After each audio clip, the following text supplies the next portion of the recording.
Welcome to Power Players by Origis, critical thinking to deliver the promise of clean energy. This program brings you leading voices in solar and energy storage and sectors impacting renewables, exploring challenges and solutions for industry growth, the true cost of operating and maintaining power plants, and system asset management considerations. My name is Josh Corbett. I welcome you to this episode hosted by Michael Eyman, Managing Director of Origis Services.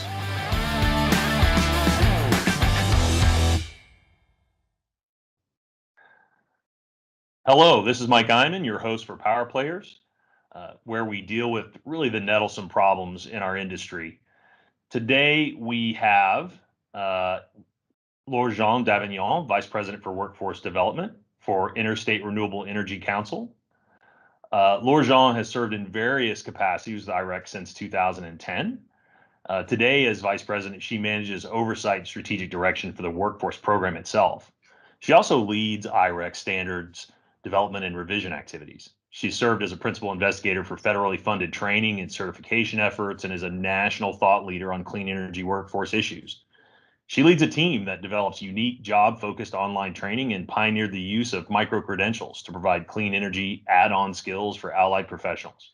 Her experience spans education and nonprofit management, first in higher education and then as an association executive for the residential building supply industry. She resides today in upstate New York, where she powers her home through one of the first community solar projects in the state. Laure-Jeanne, thank you for being with us today. It's pretty cool that you power your home with one of the first community solar projects. Tell us a little bit about IREC and yourself. Oh, thanks, Michael, and thanks to you and your team for this great opportunity. Certainly workforce development has been something that's top of mind for many, and happy to have an opportunity to have this conversation today. So as you so kindly shared, I lead workforce strategy specifically in programs for Interstate Renewable Energy Council, or IREC. It's quite a mouthful. We're a national, nonpartisan, and independent nonprofit. We work toward a 100% clean energy future that's reliable, resilient, and equitable.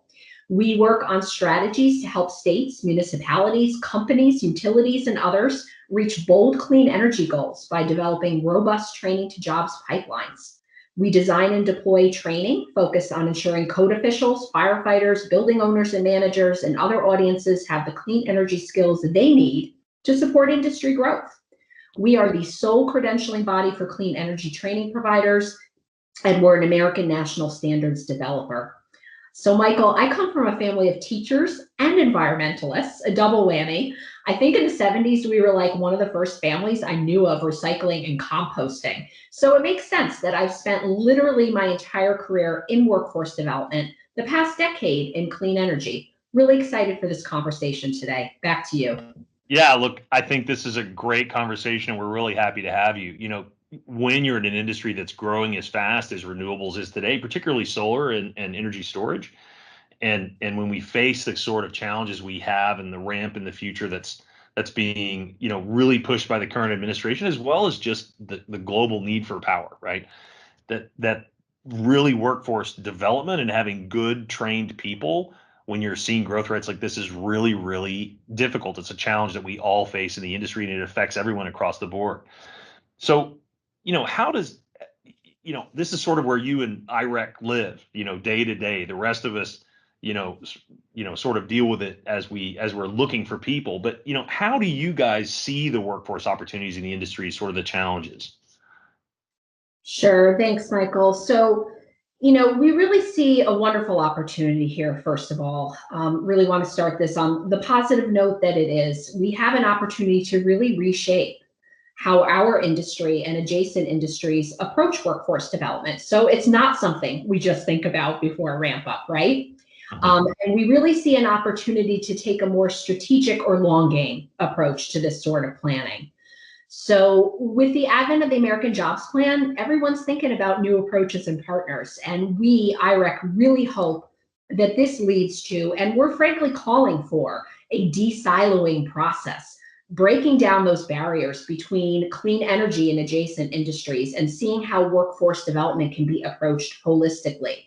So again, it's not just about one clean energy sector. It's not just about solar, storage, wind, energy efficiency, or even just about clean energy. Our workforce development challenges are shared. by many adjacent industries. So solutions can draw upon a much greater brain trust or pool of resources. That's the good news. So what we want to really focus on to meet the coming challenge is duplicate or replicate the good practices and programs, both from within clean energy, but also to look to our partners outside clean energy for things that have worked. That's the first important piece. Also, we really want to move the conversation beyond training to everything in the pipeline, which includes outreach about clean energy careers, support and wraparound services for folks like entry-level workers. We want to look at new relationships with colleges and other training partners for those jobs that do still require a degree. And we want support for employers, especially those who are building diverse businesses, with recruiting, developing, and retaining skilled workers. We really want to move beyond a transactional relationship between employers and training providers and other workforce partners. This is not easy, but it leads to a much richer collaboration and much more productive outcomes. So really the approach IREC's taking, Mike, is speaking with everyone. We're talking to government at all levels, industry, training providers, and others with the same message of what's needed on the policy and the program side nationally. But we're also calling for unprecedented mobilization and organization at the local and regional levels around meeting clean energy goals and the workforce measures needed to have the local workforce benefit. And I think that's where some of the organizations that you speak with will come in. Back to you, Michael. Got it. So that's a lot. Like you just said, a lot, right?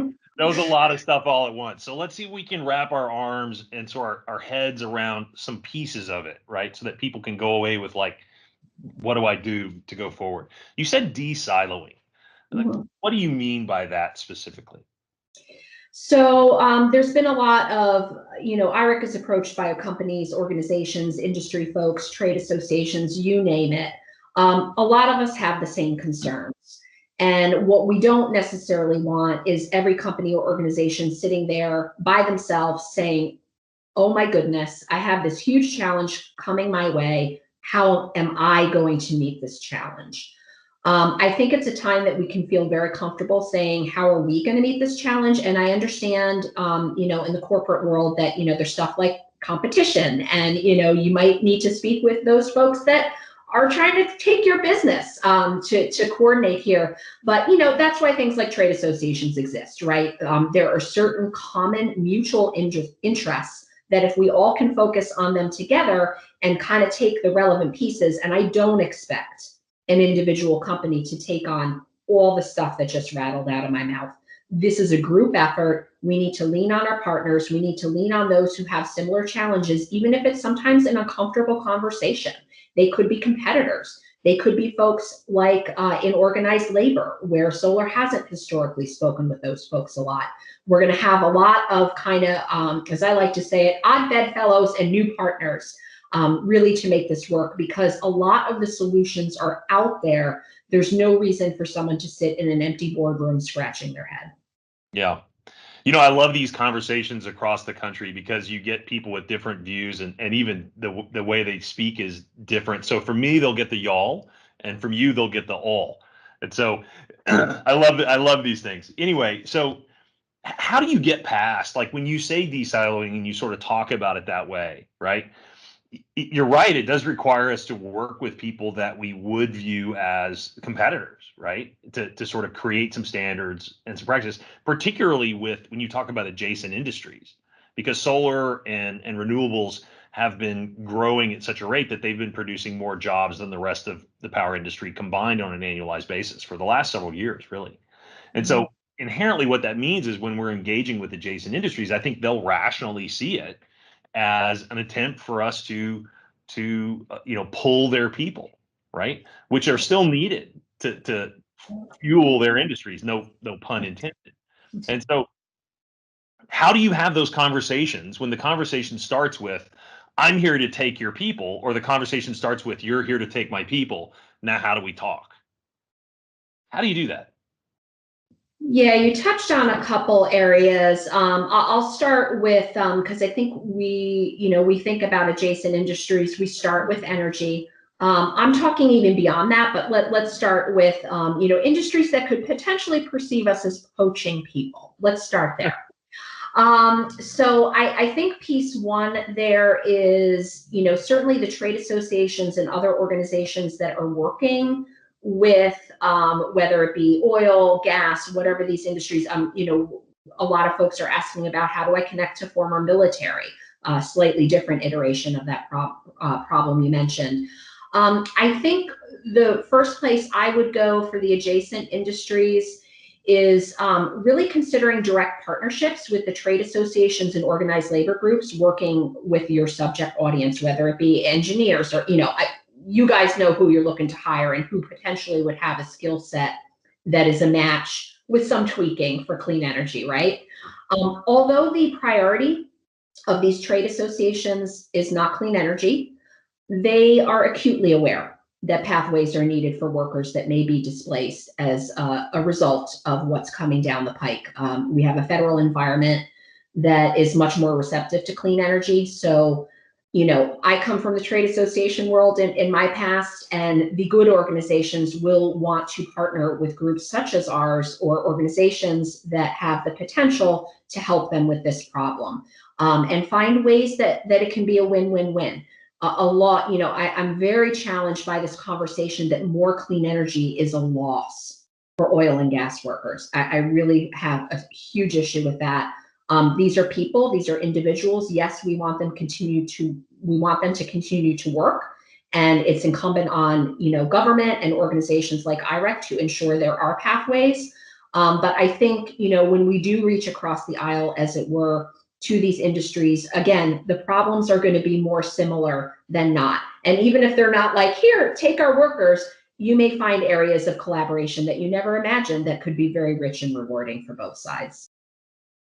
Yeah, it's funny because, I, as a military veteran, I navigated from one of those adjacent industries, when I came from the military into renewables, and it often seemed a bit like, Leif Erikson, coming across the North Atlantic with basically a very rough compass, just and hoping he hits land.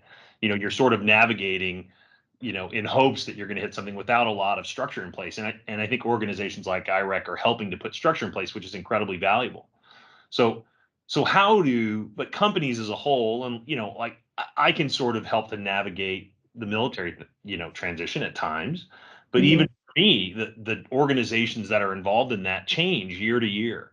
So and so if you're looking at oil and gas, or you're looking at manufacturing, or you're looking at, the trades, like the electrical, trades as an example, how do companies, understanding that this is a changing, environment on an almost daily basis, how do companies find out and get connected with those organizations? Do they go through IREC? Do they reach out to someone like you? Like, how do they do that? I think certainly the national organizations working clean energy, IREC, obviously your trade association, SEIA, Energy Storage Association, there's others. Certainly those national groups can help. I have like a stepped approach that I'm going to suggest, and I thought of this more. I think it's both for military and other transitioning workers.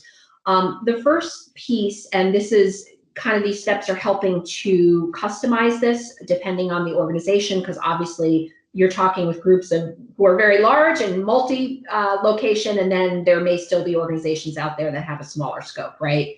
So the first step for everyone, though, is really to prioritize where are your critical pain points. You, Michael, and I talked about this a little bit for your organization, but what are the occupations you're most worried about? If you're a multi-location organization, what are the regions you're most concerned about? You know where your business is coming from. Who do you need to do the work, and who do you not have, or who do you not have connections that will get you those people, right? So you really want to prioritize. Second, you want to take a targeted approach. You want to analyze, or have someone analyze, what skills for the priority occupations that you already identified overlap with the skills in the subject industry or audience you're going after, right? So whether it's military folks that were doing X, Y, Z, and probably Michael can speak to this better, whether it's oil and gas workers, either from the field or, at the engineer level, or folks working for a utility in a more kind of traditional utility setting. So where's the overlap? And, as you said, Michael, how can you chart the course from what they're doing now to what they need to do? What's the experience, which we think they have already, but what are the additional training needs and support that they need to get into that job? And location is really important. We had a big move during the last stimulus period, the ARA period. Everyone wanted to re-educate military members. We wanted to pull people out of the places they were abroad, get them working on American soil. And as it turned out, not everyone wanted to necessarily go where the solar jobs are. So, you got to work in all these factors. So we talked about step 1, which was to prioritize. Step 2 was a targeted approach. Step 3 is really researching. If you can't hook up with one of these national organizations, look at who is out there already working with transitioning military and/or oil and gas and other workers. It could be an established organization, a grant-funded effort such as Solar Ready Vets, which is run by the Solar Foundation, which is part of IREC. However, understand all of these organizations working with vets, transitional workers, whoever it is, they are going to be inundated, just as we are with new business. So consider participating in existing initiatives. I already mentioned Solar Ready Vets, or forming your own consortium to the extent you can't lean on the trade association structure. Do you have organizations or companies that either aren't your competitors or you work with closely that you might partner up with and just have more power to approach one of these organizations saying, hey, it's not just one organization, it's not a one-up. I'm speaking to you as this group of orgs. We've got jobs, bingada, bingada, bingada, bingada, in these places for these types of skill levels. Can you work with us to get these people into really good jobs? Yeah, it's always a bit of a challenge, right? And as we move into new geographic areas, we have other challenges. You have some areas, particularly in the Northeast, and also some of them on the West Coast, where you've got sort of traditional union areas where the IBEW is really strong, and I know that there's always that friction, right, of whether or not the IBEW and corporate's goals align enough, whether we're going to be working together or whether there's going to be sort of a conflict. So do you have any suggestions on navigating that and working with the union so that, because the structure with which they engage in the electrical, traditional electrical world may or may not work for the way solar, like particularly operations, works. So how do you engage to sort of solve that, or is that a bridge too far? Well, the first part is starting the conversation. I'm going to be very frank. I'm very familiar with IABW's curriculum because IREC used to accredit some of their locations for, for instance, a solar installer, the licensed electrician who's on site at a residential site, right? Are there discussions at the national or local level somewhere where you're active about operations? I mean, this is a growing field. It's going to be much bigger by the time we come out the other end of this new stimulus, we hope. Again, we're all kind of sitting in our silos grinding about this and thinking, folks like IBEW and other unions are as well. The other comment I would make is the union model, which is, an apprenticeship model primarily. I think people think of that in addition to all the other support services they provide. That's a pathway. It's a great pathway, and I think we do need to be speaking more with organized labor, but it's not a single answer, and there's workers, occupations, and people for whom that will never work. So I think it's a piece of the puzzle, and certainly I can see you've sparked something with this operations piece, Michael, with thinking about how organized labor can contribute. I think stationary engineers are another that we don't often think about that we should. And I could go on, but those are some initial thoughts. Yeah. So I hate to move on to another segment because we can talk forever just about bringing people on board, because that's such a problem. But, we talk a lot about jobs, and I think it's really important to talk about careers. And there is a difference, right? We focus, at Origis and at other places that I've been in, it's probably a part of my background as a military person. It's just the way I see the world. We all have our biases, right, from our backgrounds. And I see bringing people in to solar as a way to start a career, because this is a growing field. I know that people can come here and they can work here and promote and do better for 30 years. They can send their kids to school. They can plan for a retirement. They can, have that dream, right? And this is a place that they can do it. But in order to achieve that, I have to have some way to not only bring them in and sort of level them, but also train, right? Train into some standards. And today, I think standards are, and you'll probably disagree with this as IREC, but I have a hard time finding standards that I can really apply where the training is already wrapped up. We're doing it. It's portable. Every company's sort of looking at it the same way. There's still quite a lot of OJT, right? That happens today. Because those curriculums are just not well established. I think in the residential side of the industry, there's quite a lot, especially on the installer side. You talk about Solar Ready Vets and Hiring Our Heroes and those other organizations. And by the way, I didn't know that Solar Ready Vets was connected to you guys. That's really good information. But there's a lot of training on sort of the solar installer piece. But I'm looking at that. That'll give you a job for a month or 6 months or a year. What about that career where you're really progressing and you're moving to larger and larger facilities with deeper and deeper knowledge? How do you build that curriculum? Where do you get it from? What are the resources? Talk to me about training. Yeah, I mean, I would agree with your assessment of the marketplace being largely focused on installations. Of course, 10 years ago when there was a lot of money pumped into training, that's what everyone was worried about. We didn't have a lot of systems on the ground. We were putting them in. So would agree with you there.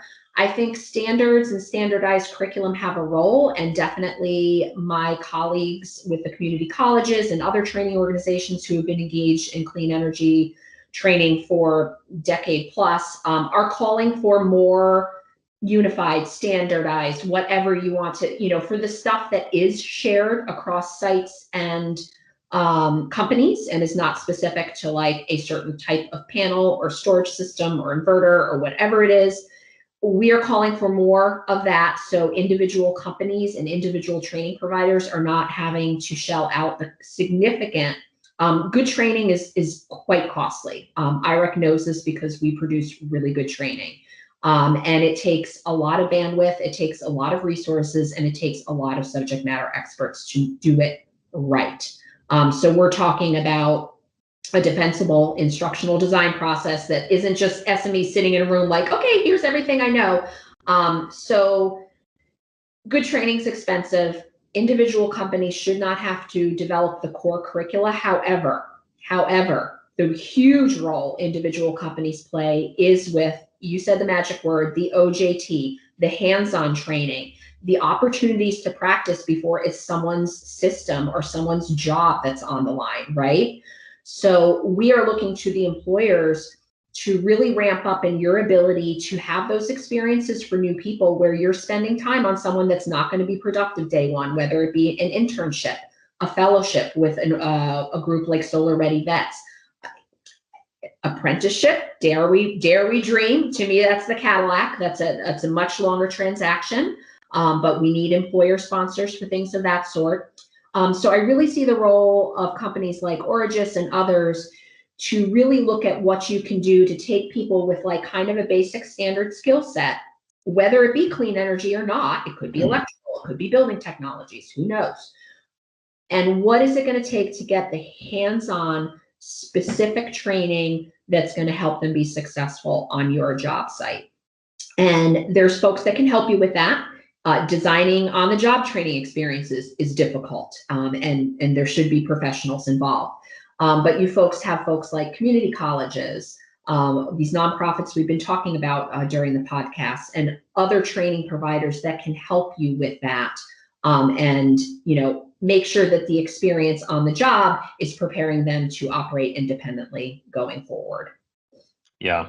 So, we've reached out to junior colleges and universities and training organizations, and oftentimes, to put it politely, the academic timeline and the operational timelines and requirements don't line up, right? It's one thing to train people in an academic environment. It's another thing entirely to say, I've got to bring in 25 people in the next 6 months, and I've got to get them all baseline trained to some different levels, and it has to be done now.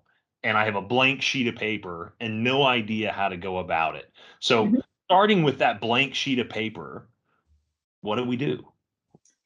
So you will need to give yourself some time. I agree that the academic mindset is not agile enough. So when I definitely, there's colleges out there you can partner with that will work more in a more agile fashion, but community colleges, junior colleges, part of their mission is professional development, workforce development. There are those, just as there's companies that are good at installing energy storage and PV, and there's companies who aren't as good. There's colleges that are great at partnering with Yeah. employers such as yourselves and understand the pressures and timelines. There's community colleges who aren't as good. There's community colleges who are already functioning with a standard curriculum. It might be installer, but again, consult with either, trusted advisors, folks like IREC, others, who in my operating areas is a good bet if I'm going to invest some time with a training provider. But even for those that are really good at their jobs, it needs to be a long-term relationship. It's not, you're never going to be able to pick up the phone and have something up and running within 6 months. So again, it's that long game. It's prioritization, knowing where your pain points are going to be, and then, saying, these are the specific things I need. How can I partner with you to make this happen? And here's the resources I can put forward. And it's not just money. Money's the least of it. There's going to be a lot of money out there. But what can you bring to the table in terms of helping them to tailor the training experience so there's productive people on your job site on the tail end of it? Does that make sense?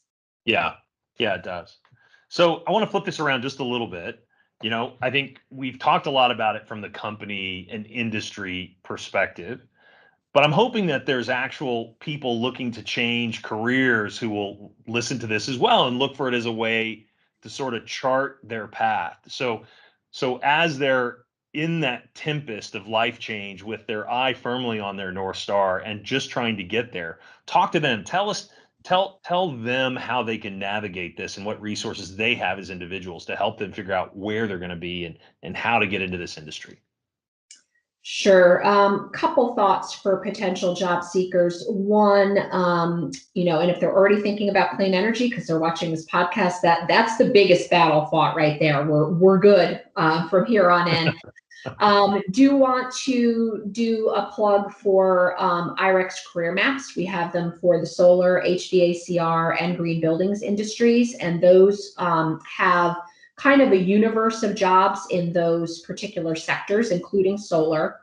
And not only the individual jobs, but you can actually chart like a career progression. So if I'm coming in, let's say I'm transitioning out of the military, I'm coming in with lots of electrical operations, whatever it is, knowledge.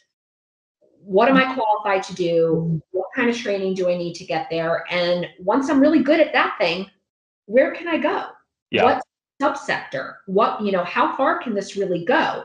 And I do want to come back to the employers for just a second, because the piece that I want to make sure that we're delivering on the employer side, and you articulated this, Michael, but we've got to make sure it's true, is this promise of living wages and a prosperous and interesting career is really delivered on when we get the people in the door. Yeah, and I think it's important that we talk about the promise of clean energy, right? And I take it as my personal mission. I left the mission of the military. This is my mission now, right? This is what I come to work every day for. But for those individuals who are just coming into the industry, we also have to deliver a mission to provide them with a future, and a career path. And when you're in an industry that's growing 30, 40% compound annual growth rate, doubling every 3, plus or minus years, there's no reason why we can't do that. And in fact, it's an imperative to our business that we must. Otherwise, we will very quickly find out that the very people that we need to grow the industry, we just can't find. So what final thoughts do you have? Again, going back to that individual, short, punchy, what do they do? Yeah. When you said short and punchy, Who do they reach out to? Where do they start? Sorry about that. Yeah. I'm just trying to put myself in their shoes, because unfortunately, the workforce system, the DOL workforce system, we're just getting to the point where clean energy is on their radar. So for individuals, I would start with things like the career map. I would start, so the career map also includes information about training that you need. This IREC's career map? Do you have a career map? Okay. Yeah. And I can send you guys all these URLs to share with your listeners. So that has actually a lot of information. It tells you, what kind of training you need. You can certainly search online for folks in your area that provide that training. IREC does have a directory of accredited clean energy training providers that we have vetted for quality. That's a place I would look, but unfortunately, it's a big country. There's not going to be a program in there for everyone. So certainly happy to have folks who are concerned about the quality of training programs directly reach out to IREC. That is an area in which we operate. We hear from job seekers and learners all the time, like, if I sign up for this, is this going to happen? But in terms of someone who wants to do something beyond solar installation and some of the other jobs that are in IREC's career maps, you and I have talked a lot about the operations piece. I'm going to put that back on you for some thoughts about where they could get started with that. Certainly NABCEP, the North American Board of Certified Energy Practitioners, is another resource I would call out for job seekers. They are the predominant credentialing body for individuals. They issue clean energy or solar certifications. They do have some work in the O&M area, but it's just getting started. So definitely, want to hear from Origis and other companies about what the needs are and how we can get people on a track to an operational or other solar career. Yeah, and thank you for that. And I would encourage anyone looking or organizations looking, if you're with the IBEW, you want to talk, if you're with, if you're a person and you've been just an electrical worker, either in the military or a technician, air conditioning and heat is another area where we have technicians that in the past that didn't roll over, that didn't connect, but now with storage, that's a critical component of storage because you have to keep those units cold or warm, depending on the type of year and where they're located. And so suddenly there's this whole new area where people can come into this industry. And so I would encourage them, do a little research, spend a little time Googling, reach out, look at NABCEP, look at the Department of Labor, reach out to IREC, talk to companies like Origis that are in the area where you want to work, where you want to be and have facilities there, and connect to them and say, hey, I want to be there. What do you have and what can I do? Right. And I think we will always respond and welcome that. Yeah, absolutely. Thanks, Michael. So you can find me on IREC's website, which is irecusa.org. So some of the resources we have on that website, aside from myself and my team, and we're happy to speak with you. We do have in our, you can connect from our website, but also at cleanenergytraining.org. We have training specifically for code officials and firefighters. So if any of you are from organizations either working with those populations, or if you're in a municipality where the code officials do not have clean energy competencies, which is still many.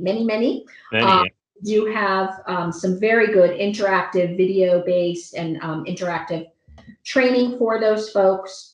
I already mentioned if you're a learner or a worker concerned about the quality of training that you might take, you can also reach out to IREC for that.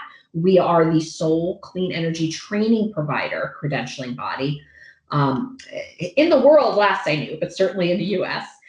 And we also provide technical assistance for training providers and employees on everything from curriculum development to how to set up a hands-on training lab and beyond. I already mentioned our career maps, and also the Solar Foundation, which is now part of IREC, are the folks that conduct the solar job census. So if you're looking at more kind of countrywide or state-by-state data on what's going on with solar jobs and some thoughts about the future, you want to visit the solar job census. Perfect. Well, Laure-Jeanne, I can tell you, you and I are not done talking. Origis has a ton of needs in this area, and I can tell you, I'll be reaching out to you, and we'll be talking more as we further develop our own training programs. And I encourage everyone else to find an organization like IREC or reach out to IREC to help bring in the right people, the right training to make sure that we are all working together to deliver, on all the promises that have been made and the hopes that are around renewable power, right? This is a great place to work. This is a great place to build a career at some place where you can do something with real meaning. And I encourage anybody listening to this to either reach out and help people to come into this community, or if you're looking to come into the community, reach out to those resources and come in, and I think you will find a great career. So Laure-Jeanne, thank you for your time today. I very much appreciate everything you've brought to us and your expertise, the introduction to IREC, and I look forward to working with you again in the very near future. Same here, Michael, and thanks again for the opportunity. Would really love to hear from your listeners if there's questions or further thoughts. Thanks a bunch. Thank you.